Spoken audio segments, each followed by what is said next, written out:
Aloha everyone, Ronnie Landis here, and welcome to another edition of the official Ronnie Landis podcast show. I'm your host, Ronnie Landis, and also the founder of the Holistic Health Mastery Nutrition Certification Program. And you can find more information on that at holistichealthmastery.com. So today's show is really interesting, a very unique show, and it's part of the remastered interview series of all the interviews I did, all the interview archives I had put together from my 2013 interview series, a podcast that I had, what did I call it? It was the Expanded Health and Human Potential radio show. And I just archived all those interviews when I took the podcast off, and I'm reintroducing it on this one right here for all of you. So today's guest is a man named Tyler Tolman. And Tyler Tolman is a raw food and health educator that has literally been in the field for over a decade, probably a lot longer than that. And he's just a dynamic educator, speaker, and online writer, and really puts out a lot of great content, a lot of controversial content, and stuff that really needs to be given a voice to. So I really appreciate Tyler's perspective. And I first became aware of Tyler through his father, actually, Don Tolman, who's something of a legend in the holistic health and natural foods field. He's something of an Indiana Jones of holistic health, I guess you would say. He toured around the world in seeking a certain ancient, food called pulse.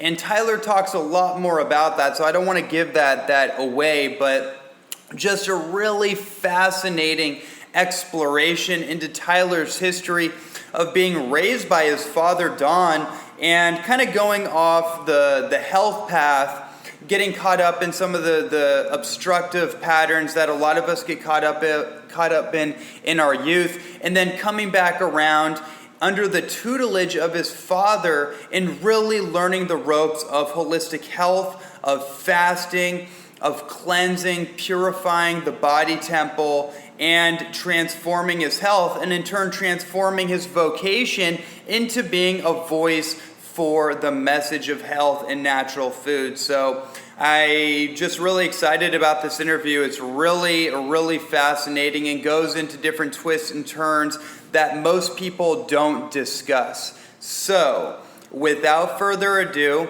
I want to present to you Mr. Tyler Tolman. Enjoy.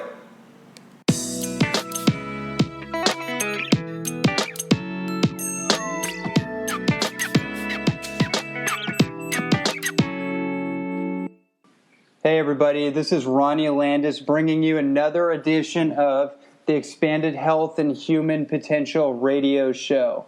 So today I am very excited. I'm always really excited, but I'm really excited today because we're kind of jump-starting the show back on. We took about a month or two hiatus because I went on a speaking tour across the East Coast, and I took a little break, and I'm ready to jump back on with you guys. And today we have a very special show. I'm bringing on someone that I have the utmost respect for and really a lot of fascination into the work that he's doing. I first heard about this individual through actually the work of his father, who I've been a student of for a number of years now, who a lot of people here might know of, Don Tolman. Well, his son is Tyler Tolman, and he is I guess you could say like gastronomic explorer, health explorer, just someone on the leading edge of conscious exploration and really natural foods and natural health. And we have a whole host of topics that we're going to jump into with this individual. So without further ado, let me bring on Mr. Tyler Tolman.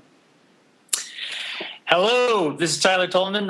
Thanks for the wonderful introduction. That was fabulous. Yeah, well, I'm really excited to have you on, and you're doing a lot of exciting work in the world, and you're definitely pinpointing some of the focuses that I'm I'm really interested in some of the things that I'm really focused on, not just with, helping other people with their health, but helping myself as I fine tune my own physiology. And some of those topics are things like colon cleansing and fasting, and just fine tuning, kind of dialing in, how to use this body in our body and mind, just in more of an effective manner. So I want to really just give you a lot of, I'm not sure what the word is. I guess I'll just say I want to show you a lot of respect for the work that you're doing.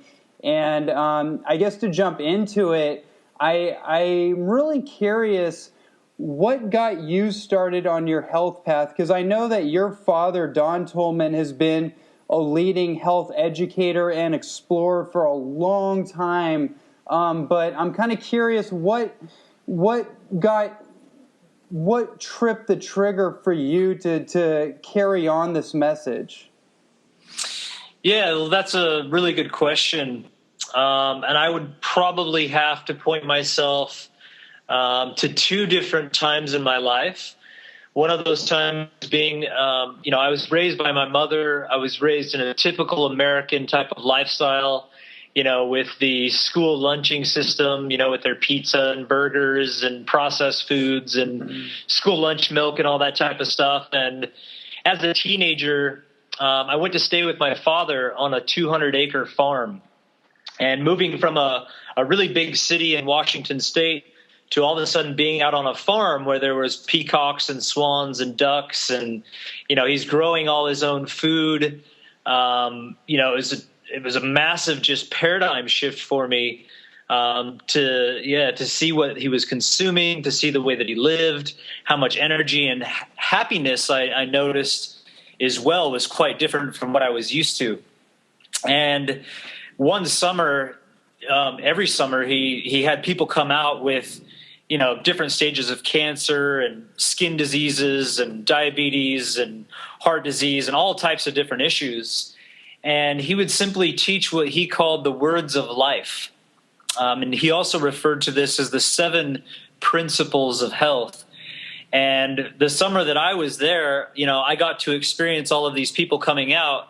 And if you can imagine, some 20 to 30 people arriving, in this paradise with all of these different issues, it was pretty shocking, actually, to see what was happening. I was kind of taken back by it all, but developed some really interesting relationships with some of these people that had come out.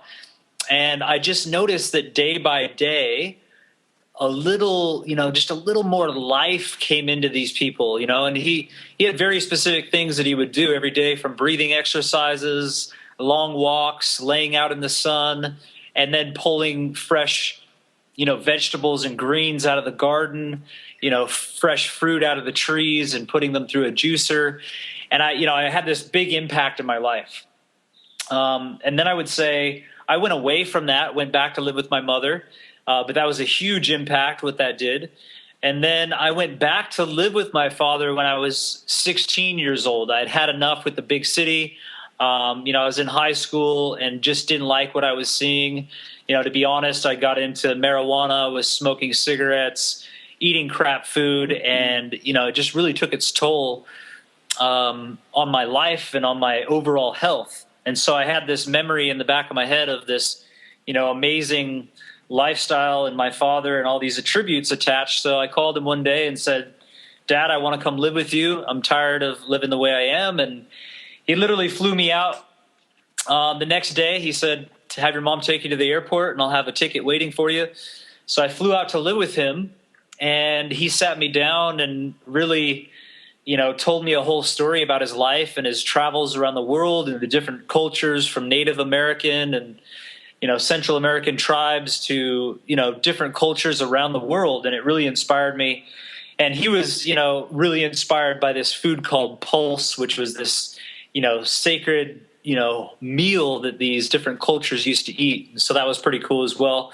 But the reason it was such a big impact is because we started, making this food and taking it out to different cities around us, eventually to different states around us. And I got to experience firsthand not only my father standing up in front of, 10 people, 50 people, 200 people in different cities and being very inspiring, but the most inspiring part to me was we'd go into these cities. I would set up this little back table, and my father would go up and speak to all these people, absolutely inspirational, what he's seen in his life, what he's experienced, and people would be inspired to get on these little programs, which, we had this little 30-day kit. People would eat this stuff called Pulse and do a colon cleanse and drink more water and do some of the things that he talked about. And, we'd go and we'd tell people about this, and then we'd leave. And about a month later, we would come back because those people would go out and get other people, and it would be a bigger, presentation. But the most inspiring thing is I'll never forget every city we went into, there was, a good 5, it seems like there'd be more, but a good 5 people, maybe 10 people that actually did what he said. They would actually drink more water and do a colon cleanse and eat this little food and, have kind of a raw food diet for 30 days. And this is, you got to understand, this is 16, 17 years ago. This is back before, anybody even heard of raw food. This is back where, if you're talking about fasting, people are like, what? You're going to skip a meal? You're not going to eat food for a day?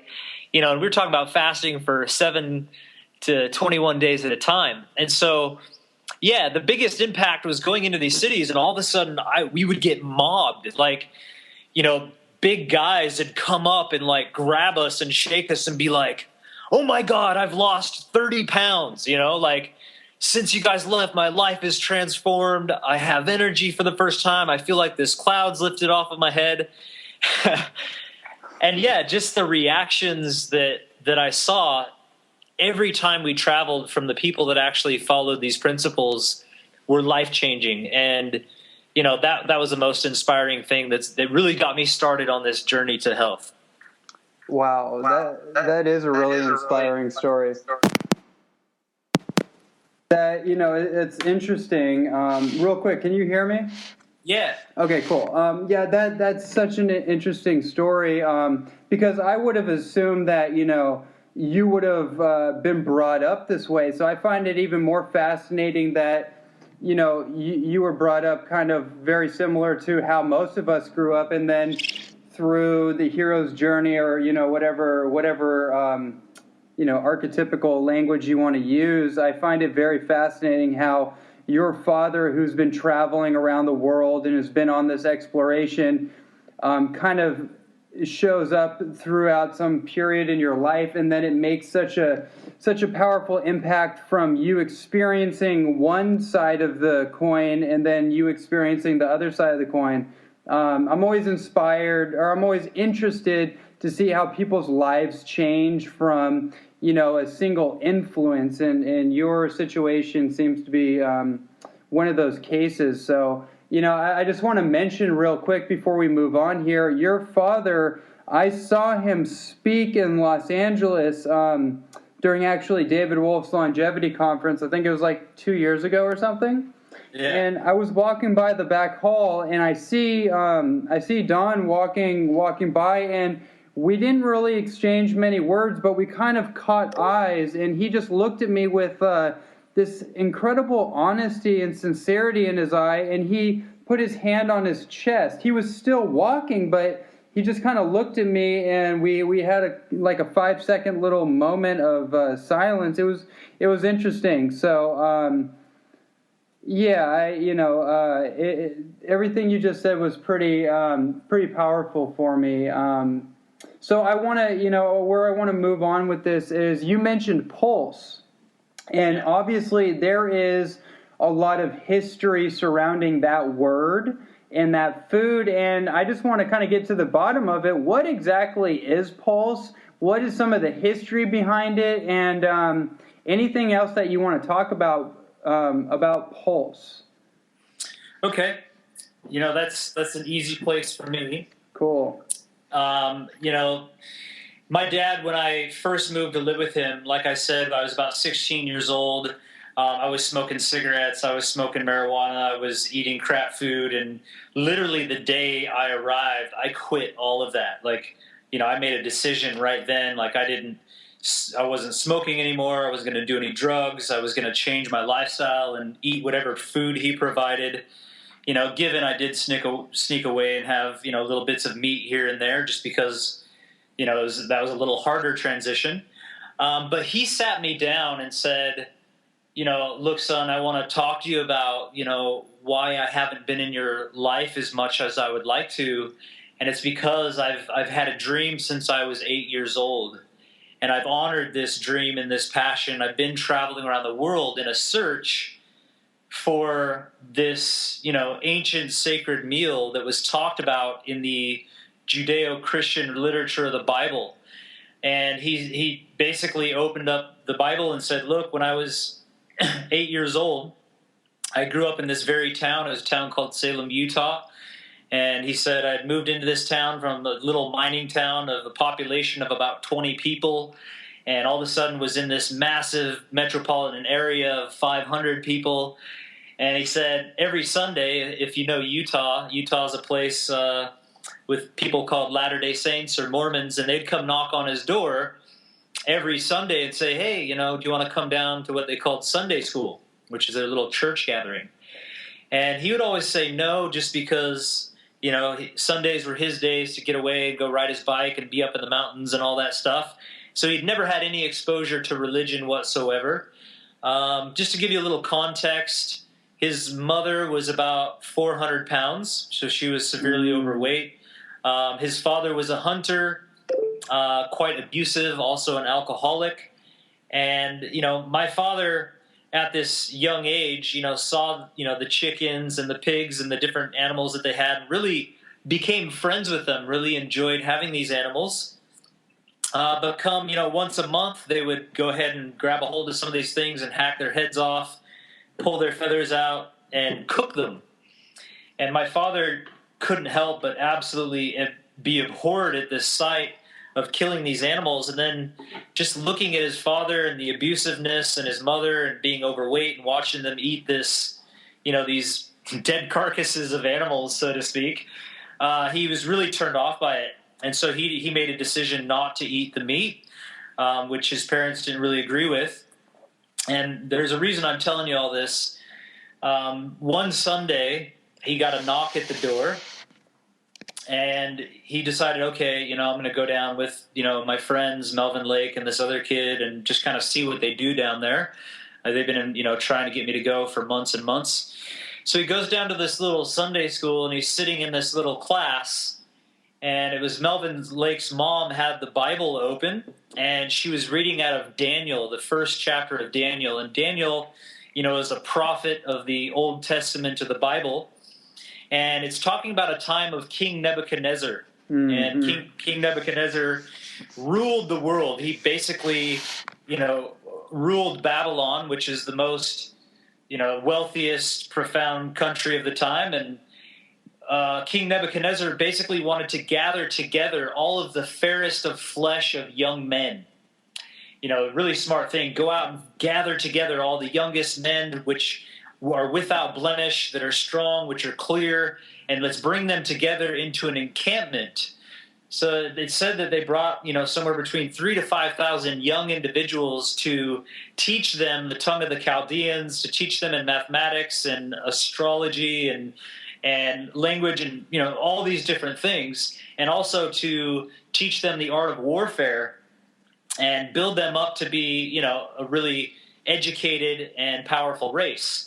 And the idea was, after 3 years, they would pick out who are going to be our captains in our armies and our generals, and who's going to be my personal advisors, who are the most intelligent, who are the strongest. Well, within this time frame, there were 4 individuals that were taken from a certain place. They were believed to be from a group called the Essenes. Have you heard of the Essenes? Absolutely. So this was a group of individuals who tilled the earth and worked with the land, very strong, very intelligent, They ended up putting some scrolls in the mountain called the Dead Sea Scrolls, which were discovered later on, and there's some books that have been translated, one called the Essene Gospel of Peace. That's right. But that's beside the point.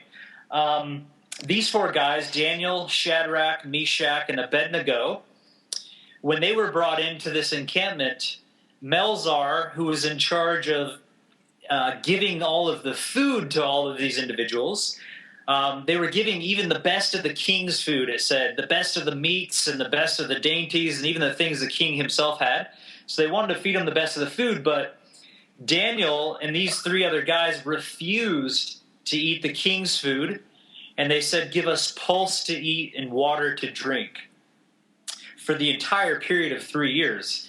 Now, the captain, Melzar, at the time said, look, guys, if you guys are snacking on, twigs and berries and drinking water and pretty much fading away while everyone else is having the king's food, the meats and things and doing really well, well, if the king finds out you're not doing so good and it's because I didn't feed you properly, then he'll have my head, basically.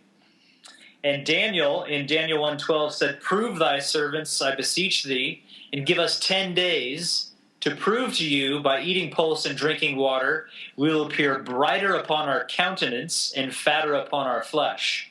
So basically it was a challenge saying, hey, just let us eat pulse for 10 days and you be the judge. If we look like we're not doing well, then we'll gladly go to the food that you have. So it says they went the 10 days, and he basically was looked upon, and they looked like they were doing great. So they removed the portion of the king's food and gave these four guys nothing but pulse to eat and water to drink for this period of 3 years. And after 3 years, King Nebuchadnezzar basically came in along with his advisors and tested all of these individuals in different areas. And it says that none were found greater than Daniel, Shadrach, Meshach, and Abednego. And in fact, they were found to be 10 times more learned, more intelligent than anyone else in the king's realm, including the teachers, and that they appeared to be stronger than anyone else as well. So let's just go back to my father being an 8-year-old who is an outcast because he refused to eat the meat that his mother and father were serving. And all of a sudden, his first exposure to this thing called the Bible is talking about these guys who refuse to eat the meat and ask for this food called pulse. And pulse all of a sudden, is going to make you 10 times more intelligent and stronger. You can imagine this 8-year-old absolutely freaking out like, oh my God, I got to get me some of this pulse. And, the sad part is, when she's done reading this story, he's like, awesome, that's the best, that's the coolest story I've ever heard. Like, where do I get pulse?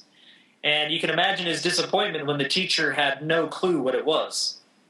So that set him on a bit of a journey. Even when he was young, he actually would travel, hitchhike to Provo in different libraries and was, searching for the different means. And there were, Bible lexicons and concordances and things that would say it was fruits. And other definitions said it was vegetables. Some said it was the seeds of leguminous plants. And there were all kinds of different confusing definitions. But eventually he started to travel. And basically, I don't want to sit on here for an hour telling you the whole story. But to make a long story short, he eventually, in his late 20s to 30 years old he ended up getting a job working for a private arts collection where they had scrolls and documents and all kinds of different things. And he eventually found a translucent green glass case that had a scroll inside of it. And this happened to be transliterated by a mystic by the name of Leadbeater, who had, translated the whole thing. And the whole document was a first-hand account from Daniel about the body being a temple.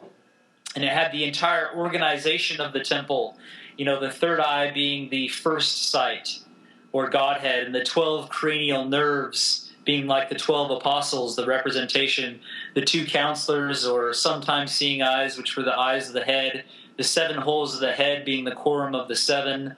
And there's a lot of really interesting things about bringing offerings of life and light that, hopefully we can get into at some point.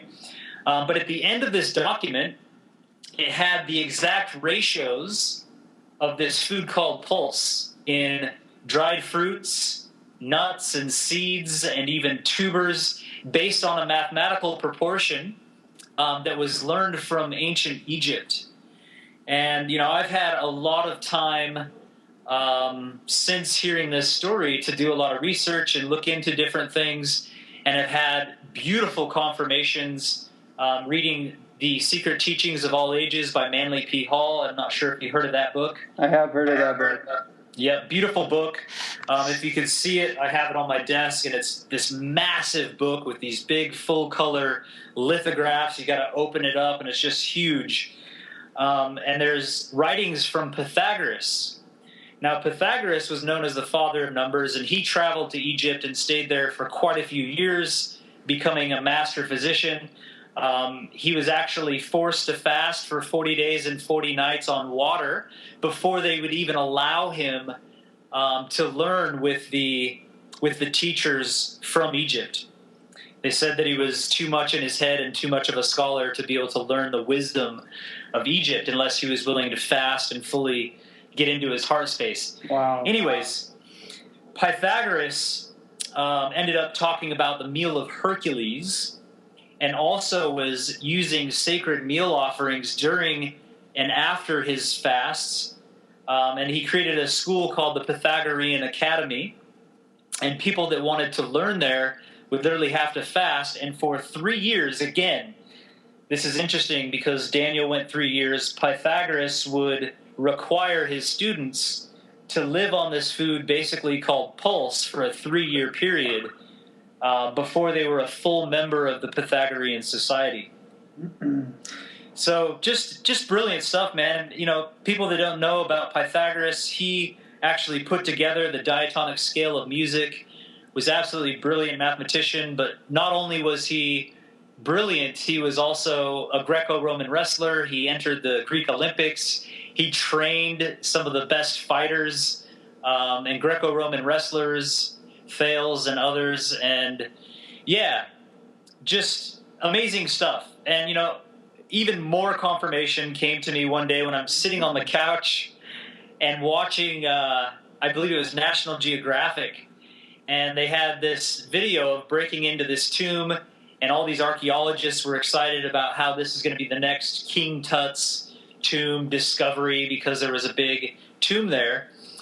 And they were all disappointed when they opened up the tomb because the only thing inside the tomb was all these, it wasn't a mummy at all. It was actually all these little bowls. There was hundreds of these little bowls. And one of the archaeologists went over and picked it up, and there was an inscription on the inside that said sacred meal and the number 26. And that's absolutely profound. I jumped off the couch freaking out because there's 26 ingredients in this meal called pulse. And it's just this profound confirmation. Everybody in this little room and watching the TV show probably had no clue what it meant. And they were all disappointed they didn't find this mummy. But what they did find was barley grains and date pits and all types of remnants of different kinds of foods that were in these big pots as well. So, interesting stuff. Yeah, it's extremely fascinating to me how this simple thing, I guess this pulse essentially is the basis of what we might call like the Daniel diet. Traveling back to that story on Daniel and how it correlates with like the Essene Gospel. I remember reading that book, The Essene Gospel, a piece of years ago, and that having a very subtle but yet profound effect on my perception involving the connection between spirituality, philosophy, and kind of what we would term as the raw food approach nowadays, or more of a vegetarian approach. And, it's interesting you bring up Pythagoras and like Pythagorean teachings. Pythagoras was an avid vegetarian, right? Yes, and he's known for his quote, all of his quotes about vegetarianism as well. Yeah. It's so interesting because you had mentioned earlier, when I was kind of probing, like, hey, what is pulse exactly? Because I had heard all these different kind of like definitions. It's nuts and seeds, and then it's fruits, like you mentioned, twigs and berries, and what I'm kind of finding out is that it's really just the basis of just raw natural food, and just very simple foods that when you put them in their correct organization, I guess this possibly has to do with maybe like sacred geometry or just kind of mathematics. Absolutely. See, the thing is, imagine going back thousands of years, right, and fasting and just living your life. We didn't have television. Exactly. They didn't have television. They didn't have entertainment. Their entertainment was the observation of nature. Their entertainment was the observation of the stars and the movements of planets and seasons. And they were very in tune with something called the doctrine of signatures, yes, which, I talk about quite a bit. A carrot looks like the eye. It's been found that it's good for the eye. A walnut looks like the brain. It's been proven by Baylor University it's good for the brain. Avocado looks like the reproductive system of a woman, takes exactly 9 months to grow, is the best fats for a woman to put on weight during pregnancy, et cetera, et cetera. Tomato looks like the heart, 4 chambers, all of this. Right. So another observation that they had was that there are different levels at which things grow. There's things that which grow above the ground or to the heavens that are heaved up. There's things that grow on the main floor of the earth, and there's things that grow underneath the ground. And they were all about these tripartite parts of 3. And if you look at the human body, you simply look at your hand. If you look at your fingers, they have these 3 measures on your finger. If you look at your arm, you have the hand, you have the forearm, and the upper arm. Right. And these are all in very specific proportions based on sacred geometry. If you look at the face, there are 3 portions: bottom of the chin to the nose, nose to the brow, brow to the top of the head, being in certain proportions. And what they recognize is that there are different quantities of foods available at these different parts. And then they also realized that, the body is a temple. And they actually referred to it at one time as King Solomon's temple. And I'm sure you've heard of King Solomon. Of course. So it was said that he built the most perfect temple, and it was based on these 3 parts. And King Solomon, that wasn't his actual name. He actually took on the name Solomon when he perfected his own temple. And when he perfected his own temple, he was fully in alignment with divine consciousness. And with that divine consciousness, he was able to build this profound temple for people to come and see from all around the world. And when they would see it, it would activate specific things within their own subconscious. It would activate parts of their DNA and do very specific things. But the personal temple, the body, from the bottom of the feet to the navel, was considered Sol. Sol comes from soul or solar, which is like representative of the sun bringing forth seed or bringing forth light and life into the world, which is what we do in the basement. It's where our reproductive organs are housed. Mm-hmm. And then from the navel to the top of the throat was Om. And that was the main floor. And this is where all of the organs are housed. Mm-hmm. And it's interesting that we call them organs because organs are a musical instrument which can be tuned. And it can be tuned with specific frequencies of light from plants, specific sounds. But yeah, that's the middle section. And the top of the head was On. And On is the Temple of Light in Heliopolis, Egypt. And this is where all light is perceived and projected from the temple and into the temple. And you know that light is vibration, and we can see that with our eyes, we can hear that with our ears, we can smell vibrations with our nose, and even taste those things. So all of these senses are housed in the temple of On, which is in the heavens, heaved above the rest of the temple proper. So Solomon's temple was simply the body, and it was an understanding that there are very specific mathematical ratios, and when we honor the sacred geometry of our body with the wisdom of sacred geometry that is housed in nature, and we gather together, the seeds and the nuts and the tubers and the fruits in very specific proportions, we can literally uplift this temple and take it to another vibration using these different foods. Mm-hmm. And so, yeah, there's so much depth into it. You've probably studied a little bit of Hebrew in the past, or maybe Kabbalah, the 22 major arcana, maybe even in the Tarot. Yeah, I've dabbled a little bit, but to be honest, I never actually. What's interesting for me is that I never really got into any of the quote unquote religious factions or really the deeper teachings until I got more into raw food, and then I started to study more of the philosophical side of it, and that's when I got really more directly connected into the religious side. Beautiful. And it's interesting when we start to look to the past, because these religions did house a large amount of knowledge and information just kind of hidden in allegory and with interesting dogmatic rituals and things. Right. But the original 22 letters of the Hebrew, which are also on what's called the Tree of Life, or in the Tarot is the major arcana. You were talking about archetypes. It's kind of the 22 major archetypal figures. Each one of these letters of the Hebrew language, the 22, actually represented a very specific tone or vibration, a specific food as well.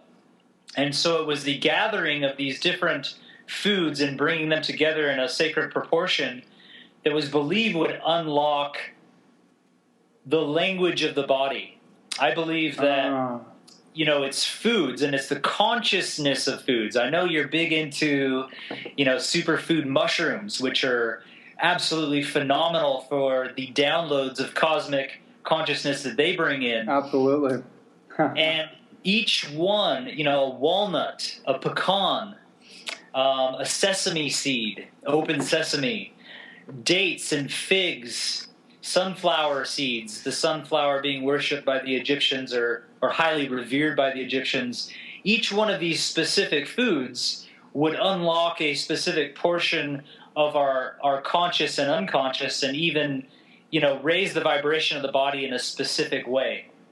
And the reason it evolved into 26 ingredients, I believe, is that, we have evolved. The English language is the tongue of angels. I feel this way. My father feels this way. And, I believe that people even thousands of years ago predicted that we would evolve into a language that would become the universal language of the planet. And it would be based on 26 letters.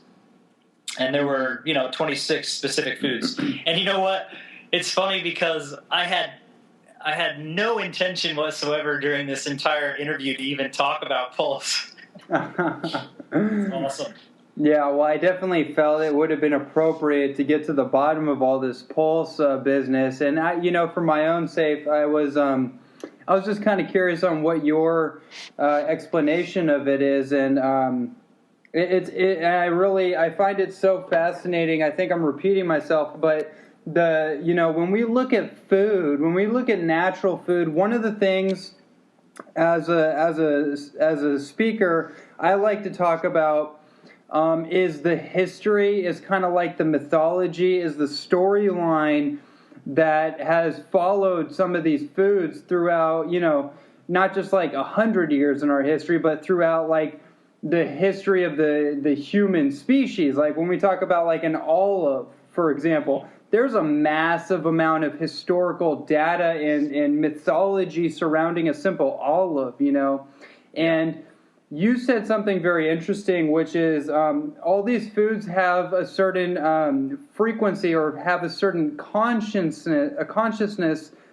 surrounding and residing within them. And I definitely feel that same way. You know, I feel like our kind of superficial idea of nutrition, of like macronutrients, of even mineralogy, is really helping us more tune into or dial into a certain frequency, if you will, you know, to tune up our light body, you know, to tune up our frequency so we can become more of a carrier wave for higher thought forms, for higher frequencies, to download different forms of information. And, you know, I'm leading into the next thing that I want to talk about briefly with you, but when we were talking about Pythagoras, you brought up a very key concept, is that back in the day, before we had kind of the cyberzoic age of technology, people had to entertain themselves with their own consciousness in a way. They had to find different ways, you know, to learn things, whether it be through studying the rhythms of nature, by studying, you know, different material that didn't come from a TV, that was not artificial, but was more intellectual and more heart-based. And when you're fasting, it starts to do something to the way you see the world and the way you see yourself. And so I want to talk to you a little bit about, from your perspective, what is the power of fasting, and maybe let's talk about some of the different variations on fasting. What can that do to help somebody? Yeah, beautiful. You know, you brought up some beautiful things in me. I'm looking forward to getting into. And the thing with fasting, you know, also we look at Socrates. You know, people have heard of Socrates Right. and say Plato, and they were known to fast for 10 days at a time for mental and physical efficiency, is what it says. And I find that comment interesting. Pythagoras was known to fast for 40 days and 40 nights on water, and he did that before his examination at Alexandria. So obviously he believed, you know, fasting is going to put me at such an optimal potential and clarity that when I go and take this examination at this, you know, well-known, you know, around the world, the highest point of knowledge, to be able to really do some amazing things. And fasting essentially is raising our vibration up to its highest state possible. Now, just to simply pull it back and say, okay, you know, what is nutrition? You know, I look at the word nutrition, and the word nut comes from the Latin language nux and means light. So the word nut means light, and the word ration is almost like a transition or a process thereof. Ah. So if you look at the word nutrition, it literally means just a process of light. Does that make sense? Yeah, absolutely. So when we think about nutrition, okay, I want to have, you know, optimal nutrition. Well, optimal nutrition at its source is pure light. It's coming from the sun. And the sun is giving off white light. It's giving off a spectrum of red, orange, yellow, green, blue, purple, indigo, violet, ultraviolet, all that good stuff. And what happens is sunlight condenses into gases, and those gases we call air. And then those gases condense into liquid, which we call water. And then that water and that light and that air create an environment for seed of intelligence to manifest and grow. So then we have the plant kingdom. Yes. And we know that the plant kingdom survives off of air, water, and sunlight. And what I find interesting is that plants are very intelligent beings holding out these solar panels and gathering light and focusing very specific frequencies as offerings to the animal kingdom. And they're, you know, plants are very intelligent, and they've been around for millions of years, you know, most likely longer than we've been around. And it's obvious that they've evolved to attract us through sight. You know, you have something, you know, like a red tomato that's just absolutely attractive to our sight. And then you have the smell, which activates salivary glands within us, that activates certain things within our brain, that prepares our digestive system for bringing this offering into our bodies, and then it tastes absolutely fantastic. So what's happening is when we're wanting to get the highest sources of nutrition, we need to step back up the ladder, because where most people are at now, the plants offer nutrition as a direct source from, getting that sunlight, the air, and the liquids, but then human beings are eating that, or animals are eating that, and then so you step that down a notch, and if you can think about this as densities of light, you have first density the sun, second density air, third density liquid, fourth density plant-based, fifth density is animal. Mm-hmm. And then you have animals that eat the plants. So that's a sixth density. Does that make sense? Absolutely. And then what you have is animals that will actually eat animals that ate animals.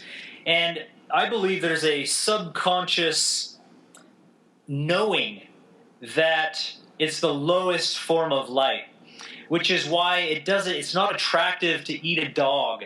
It's not attractive to eat a lion or a hyena or a cat or a carnivorous animal. You get what I'm saying? Absolutely. Yeah. It's naturally repulsive because we know the level of light is so dense, there's no nutrition for us as humans. So human beings will choose to eat animals that ate plants, which is a higher source than that. So what we're doing is, by stepping off of the animal base and going directly to the foods, we are stepping up to a higher, more vibrational sense of nutrition. And then through fasting, what's happening is we're actually pushing even further. We're saying, what if we took our vibration up to a level of even where the plants are living, which is living off of sunlight, breathing deeply, and drinking liquids. And, water essentially is like liquid sunshine. But to start, it might be smart to start to drink the liquids of other plants first. And plants have the ability to still deliver massive amounts of focused nutrition, whether it be, watermelons with the reds, carrots or oranges with the orange and these different colors. And I find it fascinating that in all of science, all of the latest breakthrough discoveries of, anthocyanins that, you need in your body, and it prevents cancer, and it does all these beautiful things, and lycopene, which is good for your circulatory system, and, all these interesting names, they're all just Latin names, and lycopene means red. And anthocyanin means blue-purple. And carotenes means orange. So, all these most profound nutrients that we're discovering are simply the colors. They're actually the vibration that has been focused by the plant. And if I could, I would love to. Do you mind if I go really deep with this? Yeah, I think we have about 10 minutes left on our on this segment of our call, but I would love for you to get in a little deeper on this. This is extremely fascinating. Okay, so in the Eastern tradition, you've heard of chakras, yeah? Of course. Okay, in the Western tradition, we don't recognize chakras, wheel of energy, whatever, woo-woo, airy-fairy. In the Western tradition, they call them neuroendocrine glands. Mm-hmm. And the endocrine glands secrete very specific hormones that, when in balance, we experience what I call divine health. So around these different plexi that exist, that we could call chakra, let's just use the word chakra or wheel of energy. There's a nerve plexi that's gathered around these wheels that have the ability to do far more than we possibly even know. And in the Eastern traditions, there's meditation, there's yoga, there's these movements and different things that you can do to activate these wheels of energy. Well, in the kingdom of foods, it is the specific colors that have the capacity to fully activate that wheel of energy. And the colors are already there. We already know that the root is red, then we have orange, then we have yellow, our wheel center, green for the heart. And so there is a process that was known about and done for thousands of years were talked about, and it was individuals who did extended fasting who discovered this process, and it was going for 7 times 7, and it was the number 49. Mm-hmm. And we know that people fasted for 40 days in the past, 40 being the Roman numerals XL, to excel yourself. But moving into the last 9 days of inundating yourself with a specific color frequency. And by inundating yourself with that specific color frequency, once your body was purified, would fully activate that chakra or that endocrine gland to be optimal in its production, which when the 7 glands are optimal in their production, they produce the next evolutionary step of human, which we're referring to as Homo Deus, which is God-man. And essentially, I know, and many people know, that our bodies are essentially the last 7 years of what we've been eating, thinking, and doing. Every cell of the body is the last 7 years of whatever you've been doing. So there's a 7-year process of doing very specific fasts on the reds, like watermelon and tomato and peppers and the red plants. And then the next year you would do the orange, and the next year you do the yellow, and the next year. And what's interesting is all of this is encoded in Revelations of the Bible. If you read Revelations with eyes to see, it talks about the 7 churches, and it talks about a man arriving on a pale horse and blowing a trump, and the seal being opened up. The seals were the 7 chakras of the body, one being activated at a time, and then it says there were plagues loosed upon the earth, which was hormones loosed upon the earth, and an experience of going through this nerve plexi awakening. So let me give you a quick example. Let's pretend you were smoking cigarettes for years, right? Yep. Kind of like I did when I was young. What would happen to the nerve plexi in the lungs is they would literally shut down. And when you quit smoking, all of a sudden those nerves start to wake up, and it hurts. You get a cough, you start hacking up all kinds of stuff, your lungs hurt, and if you were to smoke again, the pain would go away. So what I'm saying is, when you quit smoking, the nerves wake up, and it's quite painful. It hurts. You go through all of this detox to get back to a state of health. So what happens is, when you start to fast on these colors, the nerve plexi starts to wake up. This is why when you all of a sudden go into a juice fast or a water fast or whatever, you start to have symptoms of these nerve plexi awakening, and you feel like you're going to die. You feel sick. You feel dizzy. You feel nauseous. You start to have all kinds of emotional things happening inside of your body.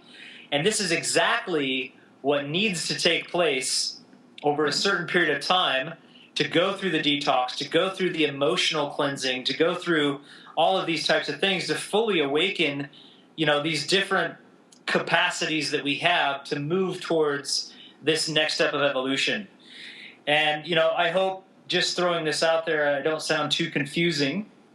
But I will just say there's a book called Magnus Opus. And this book was written by my father after his 5th 40-day water fast.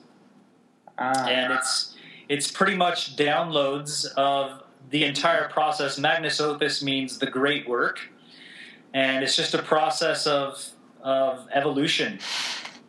Very interesting. I'm 100% on board with what you're talking about, especially when it comes to the process of transformation. And the number 40 shows up a lot as a requirement for transformation. For example, you mentioned Pythagoras and 40 days, 40 nights of fasting, Jesus Christ. The 40 days in the desert, Moses, 40 years, and so on and so forth. That number shows up a lot. And I find it so interesting, the connection with numerology, sacred geometry, like all these different things that would seem kind of diametrically opposed, but then when you put all the pieces together, they all kind of lock, like a lock and key mechanism. They all kind of just like clink, clink, clink, and they all kind of create a bigger picture that we can look at this whole evolution equation or picture from. So I really love what you're talking about, especially when it comes to what I'm equating it to is the nervous system. How when you do certain things like smoking or alcohol or processed food, for an example, it starts to dampen, it starts to numb literally the electrical conductivity of our nervous system. And then once you start to abstain from all those things, our nerves start to wake up. That electricity, that light starts to permeate again. It starts to emit again, and it becomes uncomfortable. It's that uncomfortability that creates growth, right? And so I think that's a brilliant metaphor for people out there listening to understand that, when you change your eating habits, whether it be a fast or it simply is just eating a lot more raw, organic plant food, generally your body, your digestive system, maybe even a lot of the emotions that are lodged in your body start to come out. And a lot of people freak out about this, but like you're saying, this is required for transformation. Yeah. And you're spot on, man. Once our nervous system gets to a certain point, they talk about enlightenment. Yes. Well, enlightenment is absolutely that. You become light. Literally, you become light in your weight, and you become light in your nervous system. And they say that, the saints in Christ had literally this light, this glow around them.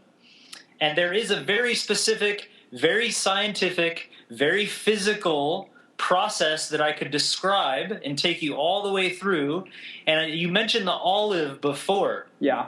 And I love the olive because the sound of it is all live. And Christ, after his 40-day fast, some people will be aware of this, went to what was called the Garden of Gethsemane. And he took the olive branch and the olive and literally used it in a very specific way on his body to release every single one of the red blood cells literally through his skin. And it said that he took on the sins of the world and bled through every pore of his body. And Wow. This is one of the last, this is one of the final processes before fully becoming enlightened. And it's the process of activating, the hydrogen within us. Yes. There's a reason why we have red blood cells. And the reason why we have red blood cells is because we require a massive amount of oxygen to break down the food particles that exist within our body for energy. And that's only one state of living, and it's a lower state of living. Once we step off the ladder, step off the rung of requiring oxygen, which oxidizes even steel, our bodies have the ability through specific processes that maybe at a future time we can go specifically into this, will activate hydrogen. And hydrogen is the most abundant source of fuel in the cosmos. The sun is a pure hydrogen fusion reactor. We call it a star. And I believe in our evolutionary process, essentially we are going through the same process of like becoming a star, using hydrogen, becoming a hydrogen reactor. And going into this, look, I'm stepping a little too far out there without laying a proper foundation to build up to this. So maybe in a future interview, we can talk about the specifics of this evolutionary process to become enlightened physically, not just mentally. Yeah. I would love to get you back on and kind of dive deeper into the next phases and stages of this conversation. It's it really can go as deep down the rabbit hole as we want to go. And I know my my viewership to this radio show are just those kind of people who definitely want to take that kind of trip down conscious lane, if you will. So if not, I definitely want to. So we'll definitely continue on with this. So with that said, I want to say this was a brilliant conversation. I'm really loving everything that we talked about. And for all the viewers out there, Tyler, where can people find out more about you and your work? Simple. It's just tylertolman.com. /Pulse if you want to look at some videos and find out about Pulse. /retreats if you want to learn about fasting and retreats that I put on in Bali, Indonesia. And, you can just look all through the website. I'm mainly on Facebook, as you know, posting articles all the time, really provoking thought and, trying to get people just to the basics. What I'd like to leave just as a last comment would be, it's the basics that are most important: drinking enough water, getting out in the sun, deep breathing exercises, going for a walk, having good relationships, and simply eating, as much raw organic food, amongst other things as possible. Yeah, I completely agree with that. And I think just to add on to that, I think for everyone out there, you're spot on about the key principles of extended life and quality of life are those things. And then obviously there's a lot more things within the framework of that. But if we could just focus on those basics as a collection of people, we would have such a different world right now. There would be such a different level of happiness and grace within all our lives. And that could be its own its own hour and a half. But anyways, I really am appreciative of you taking the time to share with me and the viewers on this call, and we are definitely gonna get you on at some point very soon to continue this conversation. Beautiful. I really appreciate the time, Ronnie. Yeah, right on. Well, everyone out there, I hope you guys were taking notes and that you guys got a lot out of this call. Join us next time. This has been another edition of the Expanded Health and Human Potential Radio Show.